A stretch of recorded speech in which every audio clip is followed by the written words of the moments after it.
Welcome back to the Current Electric High School Basketball Girls State Championship Preview Show presented by Cannon and Duffy. I'm Mike McGivern, alongside my co-host, Coach Sid from St. Francis. Tip-off for the first state semifinal in Division III is set for 1:30 as Elk Mound takes on Appleton Xavier. Coach, let's break down this matchup. The number one ranked team from Elk Mound, 26-1 overall, 14-0 in the Dunn St. Croix Conference. Their only loss came back January 6th against Baldwin Woodville, and they are coached by Jordan Kongsung. This first state appearance since 1988, big deal for Elk Mound, Coach. Well, I'm sure it is, watching clips of them talking and the excitement in the community and seeing the kids storm the court when they won the sectionals. I'm sure it's very special.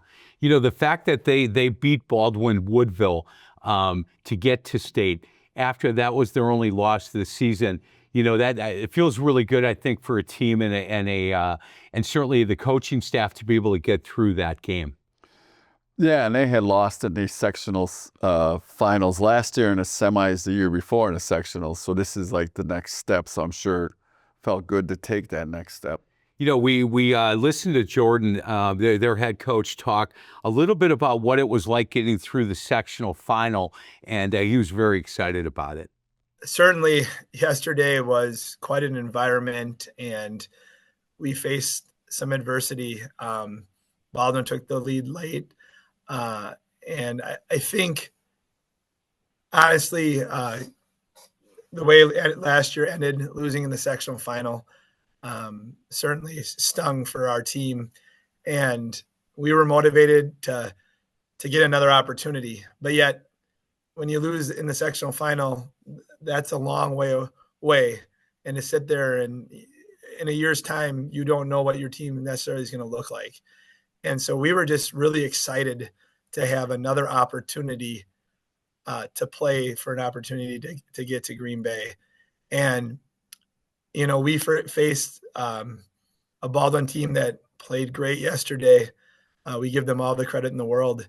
And it comes down to kids making plays. And fortunately, in crunch time, we made a few plays, hit a few shots, and we're obviously just extremely happy with the outcome. You know, Coach, when you listen to Jordan talk about that, you can almost hear the relief in his voice to be able to get over the top and to get that win against the only team that beat him this year. And the fact that some of those players made big time plays down the stretch, I think says a lot about that team. Yeah, they're hanging their hat on the defensive end, giving up just around 30 points a game. And I'm sure they had to make some key plays, key stops at the end of that one to get them to this next step. Yeah, 100%. So Elk Mound is going to take on the Hawks from Appleton Xavier, 18-10 overall, third in the Bay Conference, and coached by Andy Van Hay. And Xavier lost in state finals last year to Madison Edgewood. And Coach, they lost a number of players and have not had the kind of year that some of the Xavier teams in the past have had at 18-10, but they've been playing really well down the stretch. You got to give that program a lot of credit. True, and again, look at the losses they had: Laconia, Edgewood, Prairie, CMH, Lakeland, MAS. I mean, they don't schedule any cupcakes on there. No, they don't. They really don't. And we had a chance to listen to Andy talk a little bit about the turning point of his season. It probably took us maybe the first 5-6 games, and I think there's always what I call a reset moment. And we actually went to Lakeland, so it was a little bit later in the season, and we were missing two of our players and got just throttled. And that was kind of a moment that kind of reset our mentality, I think, as a team. The girls embraced it. We kind of took little pieces of every game. We played a lot of great teams, every loss, and I think we've slowly tweaked what we needed to do, and the excitement of the girls embracing the role, because it changes game to game, right, depending upon matchups, I think has been really wonderful to see. But that was probably our reset point. We had one the year before about that same time of year against Arrowhead, and they throttled us, and we reset and then started to roll a little bit. So I think that was a big point. We did have a couple of other losses after that, but two great teams in West De Pere and think it was Edgewood following Lakeland. You know, Coach, when you hear Andy talk about the turning point and what the loss to Lakeland, and they got throttled by about 45. I always think as a coach there, when the season's over, you can look back at some losses, and I never like to losing, but every once in a while there's a loss in the season that is that kind of, okay, let's take a breath. Are we what we thought we were, and what do we need to do to kind of get back to where I think we are? And there are certain losses in the season that I think are good losses for teams, and I think Andy would agree that loss to Lakeland kind of helped them in the long run. Yeah, sometimes, the best lessons are taught in a loss. And he's got tough kids, obviously. I mean, their leading scorer, Bryn Kroll, missed last year with an ACL, and I believe she had one in 8th grade also. So, I mean, these kids are used to overcoming adversity. You can overcome 2 ACLs.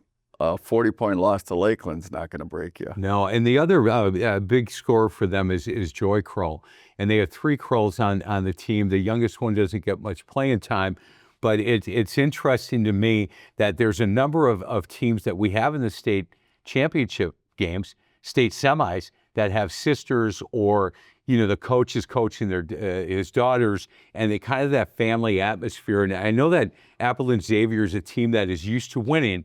And it doesn't surprise me when Andy talked about, look, we had to reset and get back to doing what we do as a program. And there are times as a coach you start to question, especially early losses. Is this the kind of team that I think we're going to have? And do we want to make some adjustments or stay on course on what we normally do? Your feeling on that? Are there times in the season where you think you're a man-to-man team and you go, look, we just can't stop anybody. We need to look at a zone? Oh, definitely. You look to see, maybe you thought what you had coming in. Some kids put into extra time in their games, developed. Some kids maybe slid down a little bit. So, you need to adjust. You can't be stubborn and say, we're going to be all man-to-man, and that's all we're going to do. And if you're losing, you're better off just finding something that works for the kids, that team you got. Yeah, I agree. Elk Mound against Xavier coming up here in under an hour here on My 24. Looking forward to that first matchup. I've coached in that game, that first game at State, that 1:30 game in Division III, and I can tell you that I liked playing in the second game because the nervousness for kids to be able to watch somebody else playing out there. Years ago, Coach, you could get 20 minutes on. Up at the Kohl Center to get your kids used to the floor and the hoops and stuff. And when it went to 5 divisions, you don't get that anymore. And that was a big part when I was coaching at Dominican. We took full advantage of, and that they don't have anymore. And so now that first game, I think the nervousness, the first 5-6 minutes of that first game in State, you can see the nerves, and then kids kind of get a sweat going and start playing. Yeah, it's a shame they can't get back and get that practice time just to get used to the surrounding, because it is unlike any high school facility. Yeah, especially for these teams the first time that they've been there.